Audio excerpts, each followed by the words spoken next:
All right, good afternoon and welcome to the BAC Education Subcommittee meeting for March 22nd, 2023. My name is Misty Staunton with the Planning and Development Department.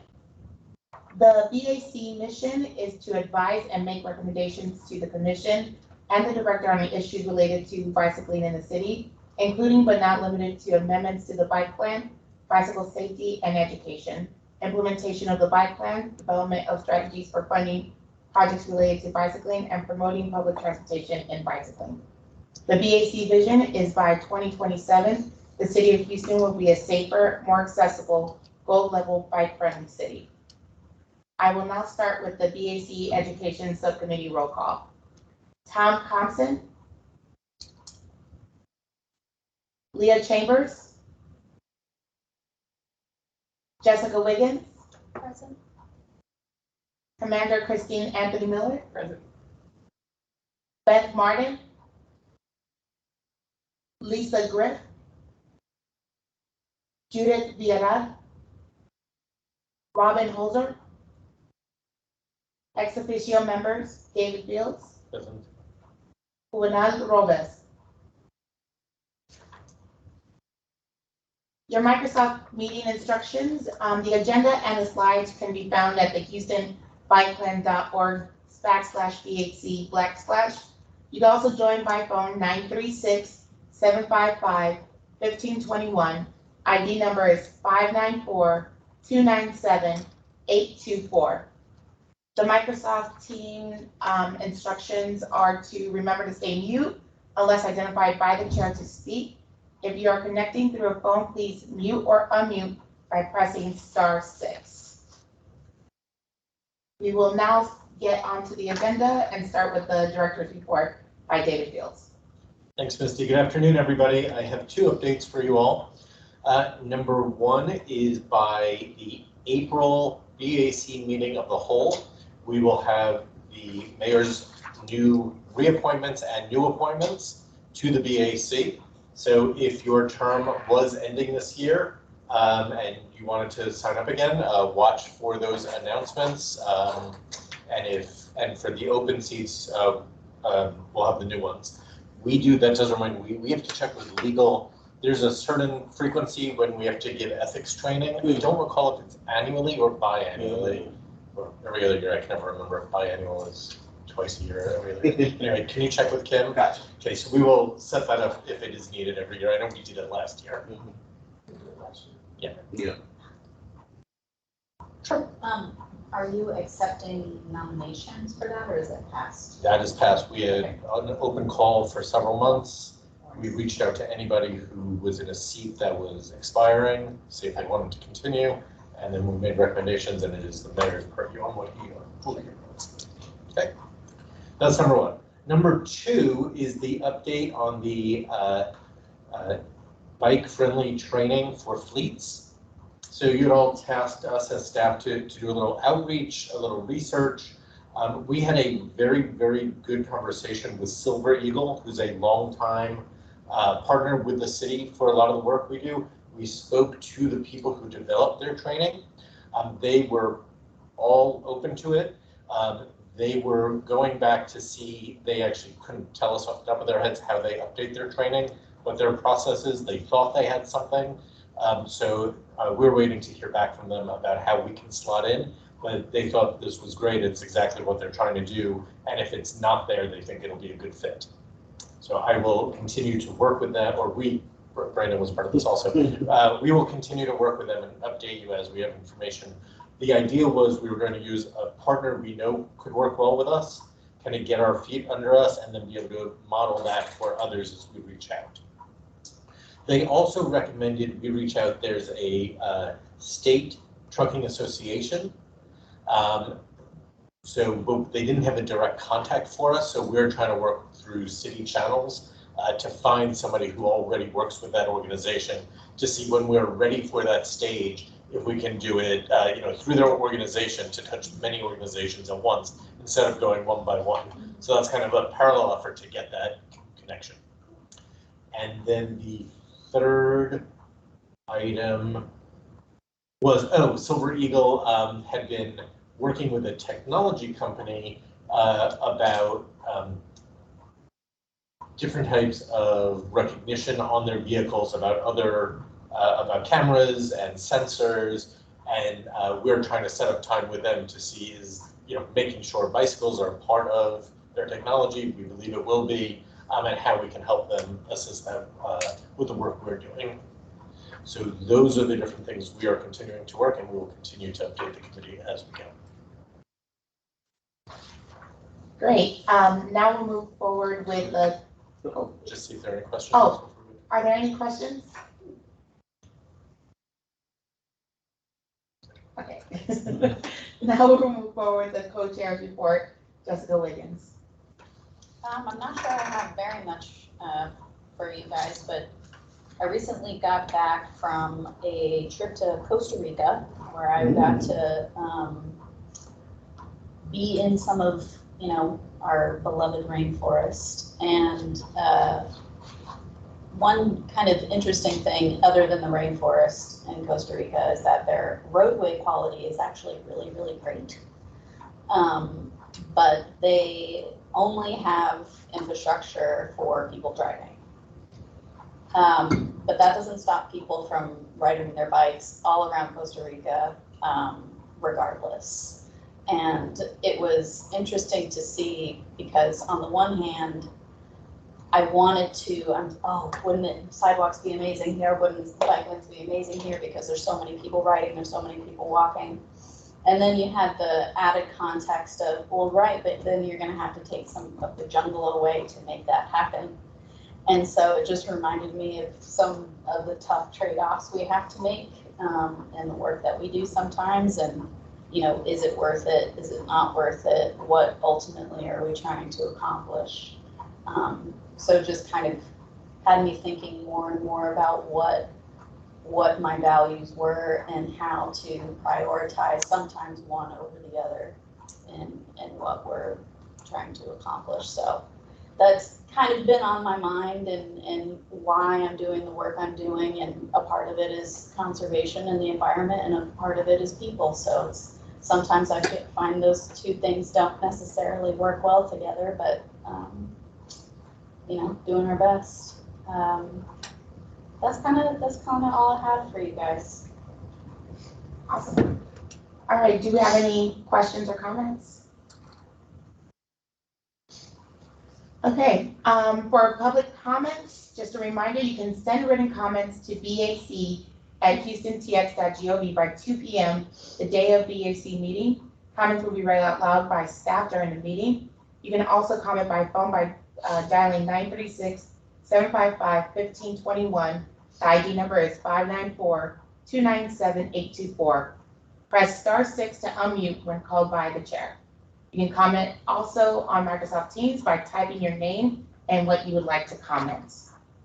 We will now move forward with public comments. Is anyone, we don't have any written comments. Is there anyone in the chat that would like to speak? Let's use Ricky Cardente is here. Cardente is here. Okay. Okay. All right, we'll move forward to the discussion on sign installation along the trails for the Lisa Torrey Smith Act.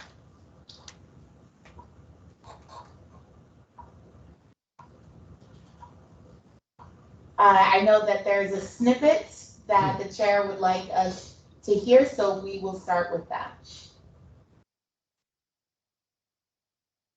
Andrew presentation that this was a difficult explanation. Mm-hmm.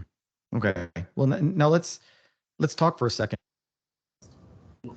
I just want to give a little bit of context of why we're listening to this. The Lisa Torrey Smith Act was recently passed as, providing more protection for people walking and biking, particularly within crosswalks. And I didn't realize this, but what that means is that there's a new sign coming online to support this new law. And this is the new sign here that the city of Houston is moving forward with and has been approved on designs that have come across my desk that I know will be coming out relatively soon.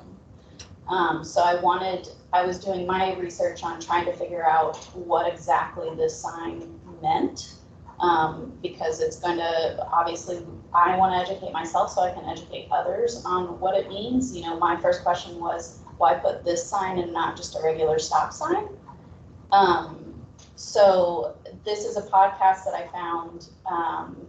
It's, you know, a legal podcast, so it's a little dry, but it does provide a good explanation of what it means and helped me understand it a little further. So I hope we can all become more educated on it.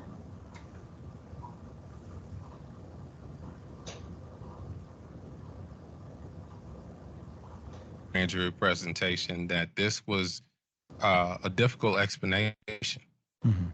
Okay, well, now let's talk for a second about the Lisa Torrey Smith Act, because I want to make sure we talk about that, and then we can come back and talk a bit more about what the law says. But the act itself, let's maybe take a step ahead and then we'll kind of work backwards to fill in the gap. Tell us what this piece of legislation does and, you know, what the changes from the previous law.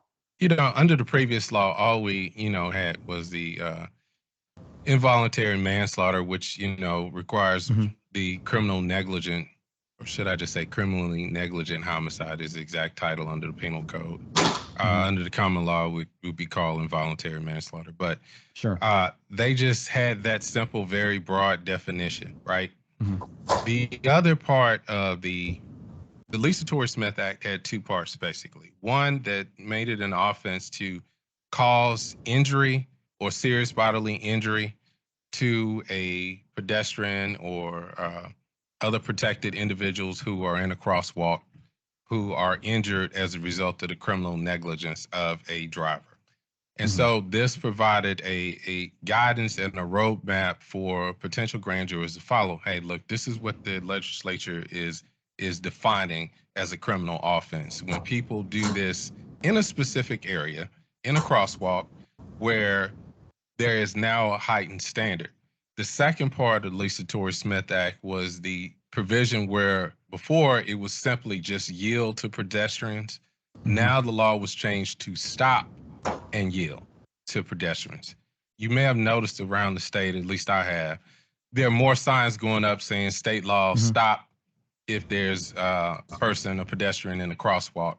So now the duty and responsibility under our traffic laws is that if there's a person in the crosswalk, your duty and responsibility is to stop. So what we see a lot of times is people not stopping, slowing down, driving around pedestrians. So now the effort is to raise awareness that there's a new duty, and that's to stop when you see a pedestrian in the crosswalk. And that's the end of that clip. Any discussion? Yes. In the chat, Trevor commented by saying, I like the sign at first glance, but it looks like it's suggesting that cyclists should yield to pedestrians. Kevin Strickland said, yes, he agrees with Trevor. This is for drivers to clearly understand that they must yield. This is important. Few drivers understand this.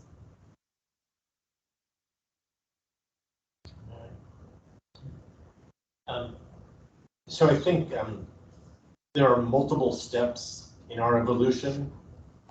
This is the legal update with the Lisa Torrey Smith Act was kind of a major milestone that the responsibility is now there and part of the law. The signage is part of it, as well as our street designs. What we know, whether it's this sign or other street designs, it is not just signage that usually gets a change in behavior.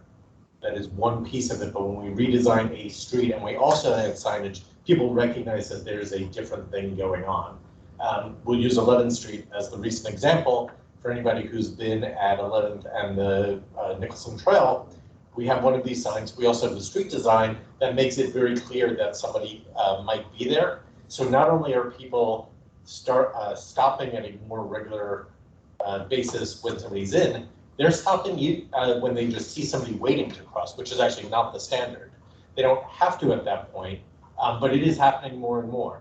And we believe every step we take helps shift that culture and this education piece that's so important to us. So we appreciate the chair helping to find this information, and we hope everybody can help educate the wider world as these improvements are coming in.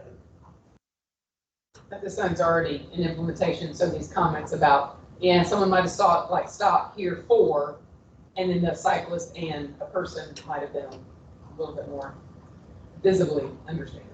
Yeah, So there's really no way to change it. Right, the sign is in the Texas MUTCD now, the Texas Manual Uniform Traffic Control Devices. So we don't get to play with that too much. But you know, and as people see more of them, it'll start to sink in a bit.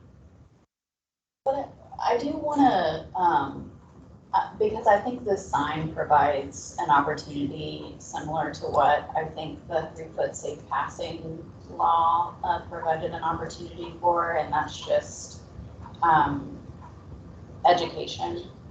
And I think what's even more of an opportunity for me about this particular law is that we now have kind of pinpoints of where that is being installed. So we almost have like a focus area almost for providing that education. And I know that HPD does the 3-foot safe passing stings. And I'm wondering if there's something that we can develop that's more along the lines of educating people about this particular law, where it could just be one day where we could go out to the places, like 2 or 3 places where these signs are at, with some officers just like handing out information about the law and then educating people to say, hey, this is a new state law. Now you're required to stop here for people walking and biking in the crosswalk. I know that that would help at least, you know, because when I showed this sign to community members in 3rd Ward, I did not get a good response. And the response was, people aren't going to stop for this. And I don't really disagree, you know, and I feel like there needs to be some additional education that goes along with this to at least, you know, get some type of education out there. And I'm happy to develop whatever materials need to be developed and coordinate that, but obviously, you know.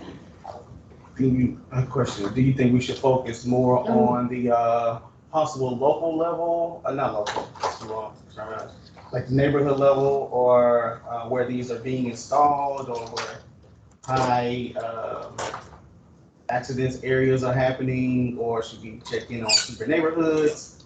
What would you say is the best way to properly educate? That's a great question. And I don't know that I have a solid opinion on what avenue would be the most effective, but I think if really any of those options would at least help us understand what our next step would need to be. Okay. So we could do a super neighborhood thing, or it could be, you know, a more localized thing. Or I think you said super neighborhoods, you said just a neighborhood association. neighborhoods and then high crash locations. Right. So, I mean, maybe if it aligns some way with maybe what Vision Zero folks are doing, I would say maybe the high crash locations, because we would maybe have help there. If, you know, you guys are already going out to super neighborhoods for another reason, perhaps that would be, it's kind of wherever there is momentum, that can we tack onto it and, you know, add maybe somebody with a badge to make people take it seriously. So one thing I can offer, the Vision Zero team is working with our Complete Communities team to bring the Vision Zero program to those neighborhoods specifically. Cool. Including their civic clubs and super neighborhood associations. Cool. So maybe we can get Brendan and Misty with Sophia to add this to the material they're presenting there. Yeah. More of an introduction to this new law, not an accusation of your neighborhood's not doing it, but this is new on the state level. You're starting to see these signs. This is what this is. I would think that would be awesome. Okay, I'm looking at the intro. I just also want to make sure, this might have just been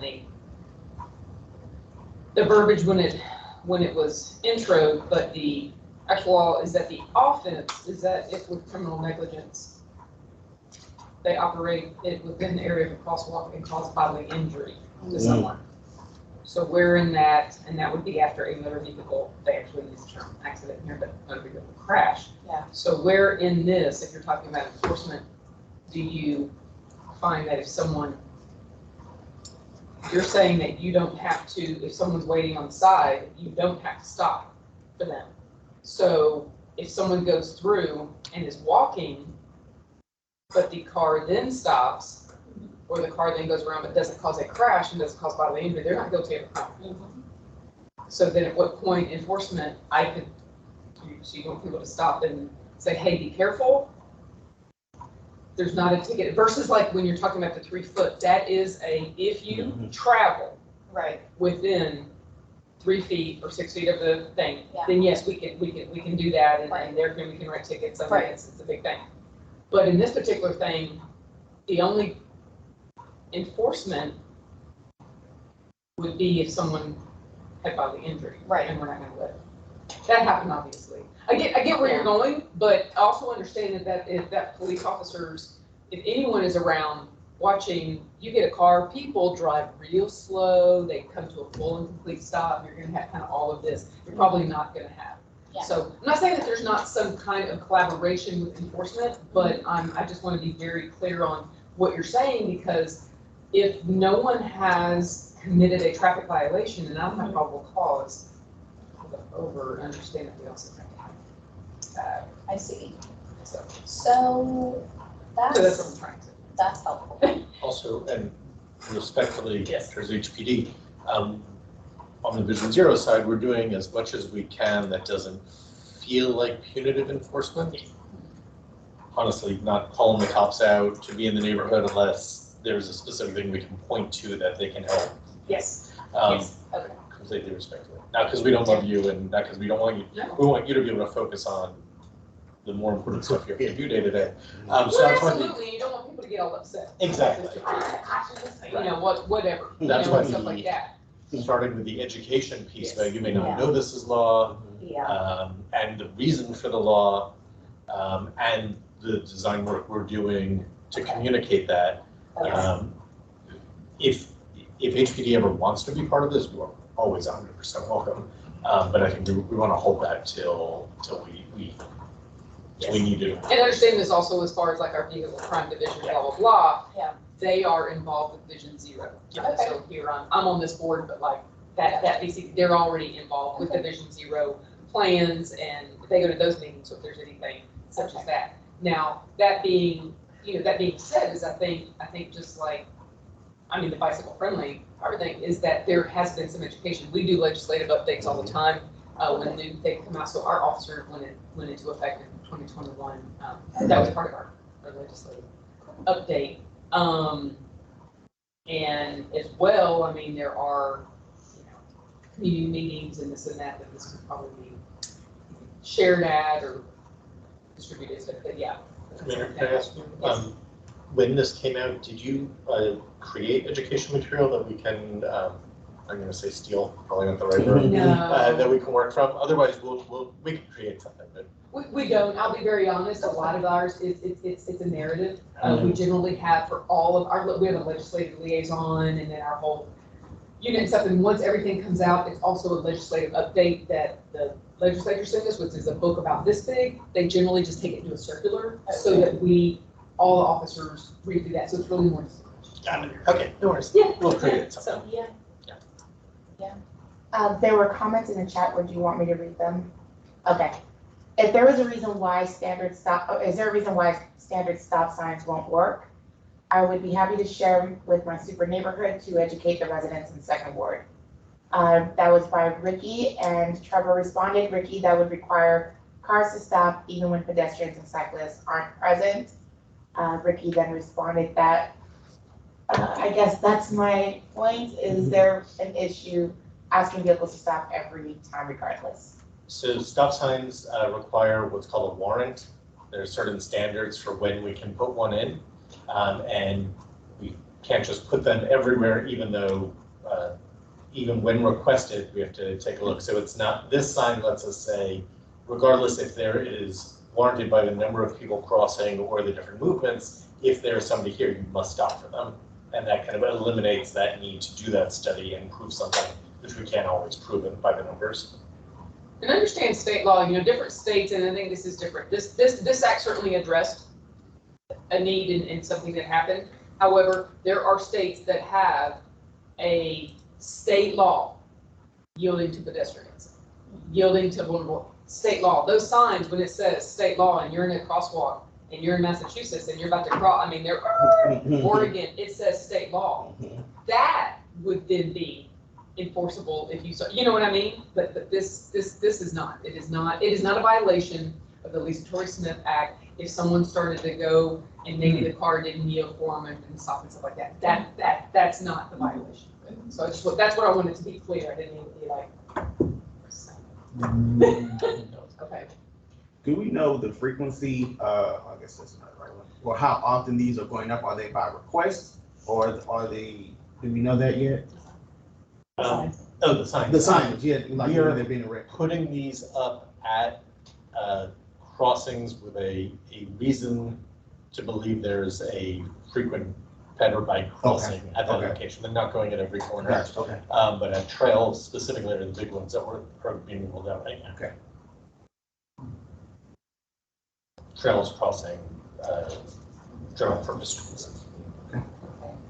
But maybe, Ricky, when we get, and I'll take kind of, if you'll allow it, obviously I'll work with you, but to develop something to where we can perhaps have something that we all can use if we're going out to neighborhoods, community members, maybe identify a couple of days with the Vision Zero team that can go out, give me a little bit of a deadline to like make me do it. And then we can share them with BAC members as well. So, Ricky, if you want to share this with Second Ward, that would be amazing, and give you the materials to do that. So I think what I'm hearing the action items to make sure that we like to have our assignments. We're going to put together call it a one-pager, a very brief explanation of this in layman's terms. Yeah. Graphics are possible, yeah. Limited text. We will work with our Vision Zero team as they're going out to communities to include this as part of the presentations. And we'll share this with the entire BAC for anybody else who is also going out, and encourage them to share this in any of their meetings. Yes, and I think perhaps only because, and I'm not sure where else they're currently up or going up. I know that they're coming up in Third Ward very soon. So if we could just make sure to get, I'm not sure who is overseeing the Third Ward. Is it still Lynn? For complete communities, but she's overall the program. Is she doing Third Ward specifically? They've reassigned a bunch recently. Okay, right. So that we just if it's me or us or whoever is connecting with that team first, because those are going to go up the soonest. And if I can ask, yeah. If any BAC members have seen a good piece of literature or material that we can work from, please send it in to staff. If you're all pretty familiar with our roadways, you may do certain work in your day jobs. Don't be shy. We can take pieces. It may be done for us, which would be even better, or we can create our own. But call it within the next 2 weeks. If you see something, send it towards Brandon, and we'll go from there. Cool. I want a clarification question, Jessica. So with you want to know when the signs are going up or where they're going up in Third Ward, or? I know where they're going. Okay. I would just like to know if there's plans to meet with certain community groups within the next few weeks to where this information could go out. Okay. That'll help me know when my deadline is. I'll coordinate with Complete Communities and see who that planner is, and I'll I'll get that information. I'll connect you to. Cool. Thank you. Thank you. All right. That ends that discussion. We will now. Andrew presentation that this was. There you go. Okay. We will now move forward with open forum. If there's any committee members that would like to speak at this time. I jumped in kind of late for the conversation, but yeah, I heard you mention about other states having laws where it's like state law yields pedestrians on certain intersections, right? Texas doesn't have anything similar to that, right? Okay. So then this stop sign is basically just like kind of, not exactly a stop sign, but a sign indicating that this law is in effect now? Is that So it's saying stop, so that when you yield to them, you will not hit them and cause bodily injury, which would then be a violation of the police. Okay. Is that, Right, yeah, so, yeah, all right, yeah, that's what we're trying to understand. no, So it's yeah, because it was like, think- that's what I thought. When I think there's a lot of not to criticize, I think there was a lot of, I think there's probably a lot of hope that this might be that. It is not. Right, And so, yeah. okay, But I hope that, I mean, like I said, people should stop, people should be nice, people should be driving, you know, whatever. So even though it's not quote enforceable or tickable if you don't do this or whatever like that, maybe it gets a good behavior. Maybe it becomes that when you see that, and when you see someone waiting, let the kids in the street, you know, pass, let the cyclists pass, you know, it doesn't take 2 seconds to stop. So maybe this will make us, be nicer yeah. driver. I agree. We gotta keep it, hey, you gotta keep going. Yeah, keep going. And like I said, at least it's a visual as a reminder, like, hey, you know, there's like a Exactly. crosswalk, there's like people here, like. Yes, I agree. All right. Yeah, definitely. So, And then the conversation about what places we're gonna put this, to kind of like, what is that, high crash areas? It's It's like the- crossings. So right now we're starting with where trails, mostly bike, designated bike okay. routes are crossing general purpose streets. Okay, good deal. Yeah. All right. Awesome. Great. Are there any other committee members that'd like to speak? it's just, and I don't know that it would come into play, I just wanna, think that, I guess, anyway, someone from the executive director, I guess, back Texas, talked about also a new state bill that's coming out, the 2506, the safety stop and yield. Another Okay, Idaho stop. that's what we're, okay. Yeah, Oh, for cyclists. for cyclists. Yes, okay. Yeah, so I'm not sure, what, it was just more of a thing of, can they please get support? I'm all for it, anything. Yeah, I mean, I don't have any sway, but I mean, they were like, can HTV support, whatever. Obviously, any bills that do impact like enforcement like this and that, we do what we call legislative analysis on that. We do have legislative liaisons that then communicate. So I'm not one of them, but I'm sure that that would be, but they would certainly talk about the impact or whatever like that. But, you know, sounds good. I remember riding with Joe when he first came here, and he was explaining that he would love it and advocate, you know, this and that. So I don't know, maybe. As context, you all may know this, Texas legislature is in session right now, hearing, deadline to file bills was about a week and a half ago. So they're now hearing all the 5,000 bills that were submitted. If there is a bill out there like this one, I didn't catch the number. 2506. 2506, I'm guessing HB 20, House Bill 2506. Senate Bill. I'm sorry. Senate Bill 2506. Yes, please, sorry. If you are interested in this, we cannot advocate as staff, but you all may call your electeds and tell them you would like their support on this. So it is out there as information. Right. I guess, would it be helpful to, I mean, I can't imagine that that's maybe the only bill out there that affects people walking and biking in the legislature right now. I'm not sure.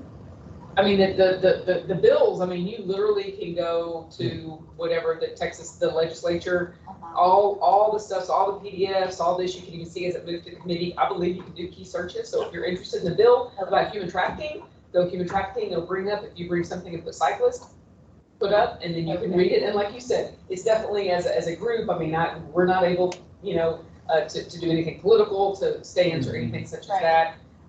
Even when I do legislative analysis, it's more, this would be, you know, this impact or, you know, whatever. Obviously, when I was commander of ICE, it was human trafficking. Like, yes, we definitely need to support this because we need to enforce and this and have stronger sentences for human traffickers and blah, blah, blah, all the stuff like that. But anyway, it was just something since it was second, I didn't know if you ever heard. Oh, I think so. It looks like Amar Mohidi, put the link for the bills, if anyone wants to search. And perhaps this is just my own ignorance, but you know, they've got 5,000 bills to go through.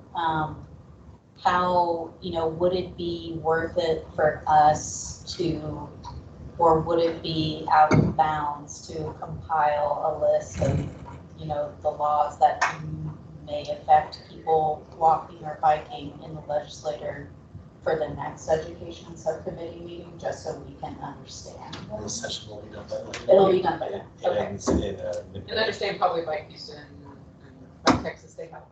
Okay. They'll bring it. Well, I would hope so. Yeah, so Robin Stallings, But I'm it's sure not- she can, Yeah. will be happy to tell you anything. Okay, cool. Yeah. Great. All right, so that answers my questions. And I think Kevin has a comment. Yes, laws are put into place to hold people accountable. This is why LTS Act was passed. I was hit by a driver with his car 3 weeks ago in the crosswalk, serious injury. This is a felony. HPD doesn't even ticket for crashes. How do we get HPD to speed? No pun intended. Up to speed, yeah. None taken, I obviously cannot address that particular investigation. The officers on scene can issue citations. But again, I don't know the specifics of this investigation. So let's say, like, I'm crossing, you know, 11th Street from the MKT trail within the crosswalk there, and someone hits me on my bike. Would the ticket that then the police officer write for the driver be in violation of what exactly? Do you know? It's going to depend upon what are the situation. Okay. I mean, what action did the driver do? If we're talking here that this is the Lisa Torrey Smith Act, that's not necessarily a citation. That could be an arrestable. Oh, right. Okay. So you're talking about in the crosswalk. Yes. Well, let's just say in general, if I'm cycling around and someone then hits me, did they failure to yield, leaving a stop sign? Did they failure to control speed? Did they failure to maintain single lane? So I don't know. I don't know what it's the same thing as if two cars crashed. Who calls what? Did someone run a red light? Well, in the case of I'm in a crosswalk, I'm on my bike, I'm crossing at a street crossing where a trail crosses the street. If the vehicle, say, hits me, would that then be a failure to yield? Or in what context would this protect me?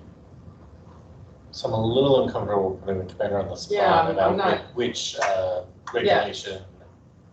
If and then in that, I mean, Yeah. Because I'm going to step a little out of my comfort zone and take a couple of guesses here. From what I understand, there needs to be an investigation. It's not just there was a crash, driver hit somebody in a crosswalk, automatically you get ticket X or arrestable offense Y. And I'm not defending one way or the other, but they need to know for a fact somebody did not run out after the vehicle was already entering the crosswalk. Yeah, so situations, and Commander, tell me if I'm overstepping or saying it correctly. But what I've learned is every situation has to be uniquely identified. It does. And so please understand, one, talking criminal negligence. Also understand that in order to be prosecuted, you would also have to look, was the other party, whether that could be you, were you violating any particular law? If you were, then you cannot, ran out and his car shouldn't stop. There's all sorts of stuff like that. So I think that's what they were saying. We could what if all day. Yeah. So Frequently it gets taken out of context and then we're trying to figure out who said what and why that wasn't applied. So we get a little cautious about it. And we're not lawyers. Well, I mean, I get it, I get the angle too, because we're trying to understand a little bit like under what circumstances, but yeah, there's many circumstances. Yeah, there was no kind of like putting on the spot type thing, like, like what would you do or what do we need to do? It was just trying to understand the situation of like what, you know, obviously the driver of the vehicle would have to be at fault for the charge to come in, or for whatever reason they're charged for. Okay. Oh, all right. Okay, next on the agenda is announcements. First announcement is GOBRA is presenting the West Houston Trail Festival this Saturday, March 25th, 2023 at 1001 South Gary Ashford from 12 p.m. to 4 p.m.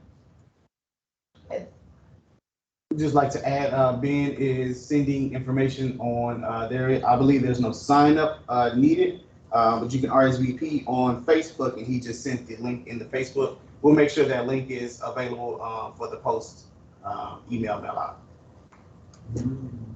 Thank you, Brandon. Appreciate that. No problem.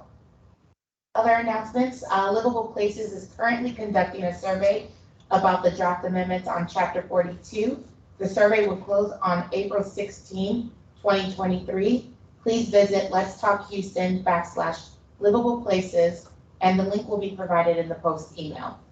Our next meetings are the Livable Places. Yes. I'm not sure everybody knows what Livable Places is. So in a very short version, planning staff has been working with the Livable Places Committee to identify ways to create more housing types that work throughout the city. The survey will walk you through different forms and different proposals to get feedback, but one of the things that may be of interest to this group specifically is there is a proposal to eliminate minimum parking requirements for housing anywhere along a high comfort bike facility, with the understanding that if we are investing in multimodal transportation, we don't need the same amount of parking as if we were just building roads. So take a look, see if that interests you. Can I make a comment on that too? That's a really good point. And also, if I understand another piece of what is associated with the amendments is allowing developers to build kind of, I think the term is courtyard style housing with one shared driveway. Why that matters and why that's a good idea for people walking in on bikes is because navigating one driveway is a lot easier than navigating seven. Yeah. And not to make this about, you know, like, and that's the safety component of it, but recently I've been doing a lot of cost estimates, and maybe, you know, people don't know this, but if we go out and rebuild a street and we have 7 driveways to rebuild rather than just one, that costs the city 7 times more money than if we were to rebuild one. So it just doesn't make safety sense. It doesn't make financial sense. It doesn't make design sense. So highly encourage everybody to participate in the survey and, you know, encourage more diverse living spaces in Houston. Great. Our next meetings, the Bicycle Advisory Committee is on April 26th from 2:30 to 4:30. Then we will have our Infrastructure Subcommittee meeting May 24th, again from 2:30 to 4:30. And our Education Subcommittee meeting on June 21st from 2:30 to 4:30. And that ends the meeting. Thank you for attending and have a great day. Thanks, everyone. Thank you. just for